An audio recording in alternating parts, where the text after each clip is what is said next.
घाटी में नीली बर्फ टूटने के बाद अजीब सन्नाटा छा गया। चारों ओर धुंध फैल गई और ठंडी हवाएं मानो किसी अनसुनी भाषा में फुसफुसाने लगी। गांव वाले भागकर दूर पहाड़ियों की ओर छिप गए, पर साधक वहीं खड़ा रहा। उसकी आंखें नीली चमक में डूबती जा रही थी, जैसे बर्फ के रहस्य ने उसे अपनी ओर खींच लिया हो। दरार से धीरे धीरे एक आकृति उभरी। ये कोई साधारण दैत्य नहीं था। उसका शरीर बर्फ और धुएं से बना हुआ प्रतीत होता था, पर उसके भीतर लाल अग्नि जैसी रोशनी धड़क रही थी।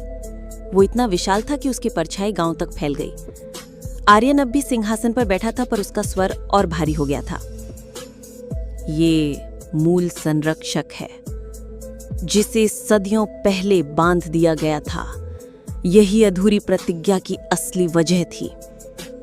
साधक ने कांपते हुए कहा, संरक्षक? तो फिर साध्वी क्यों बंधी? क्यों उसकी आत्मा इस बर्फ में कैद हुई? आर्यन ने साध्वी की परछाई की ओर देखा। उसकी आंखें बुझी हुई प्रतीत हो रही थीं।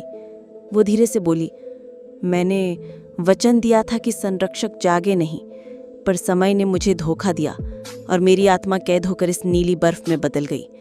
अब जब ये टूट चुकी है, कोई इसे रोक नहीं सकता। साधक ने अपनी माला कस के पकड़ी और मंत्र जपने लगा।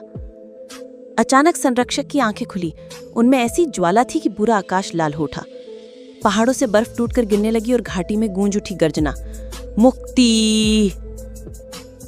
गांव वाले दूर से चीख उठे। आर्यन खड़ा हुआ और उसने साधक की ओर इशारा किया। तेरे पास कुंजी है, वही जो अंतिम द्वार को रोक सकती है।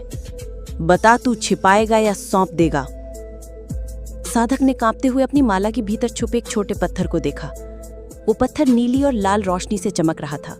यही वो कुंजी थी जिसे पीढ़ियों से साधक वंश ने संभाल रखा था। साधक की धड़कन तेज हो गई। अगर वो पत्थर सौंप देता तो संरक्षक की शक्ति अजय हो जाती, लेकिन अगर वो इसे छिपाने की कोशिश करता तो पूरा गांव ही मिट सकता था। हवा और गाढ़ी हो गई। नीली धुंध और लाल ज्वाला आपस में मिलकर आकाश को निगलने लगी। साध्वी की परछाई आखिरी बार साधक की ओर झुकी और बोली, सही चुनाव कर, वरना इतिहास फिर खून से लिखा जाएगा। साधक ने पत्थर उठाया।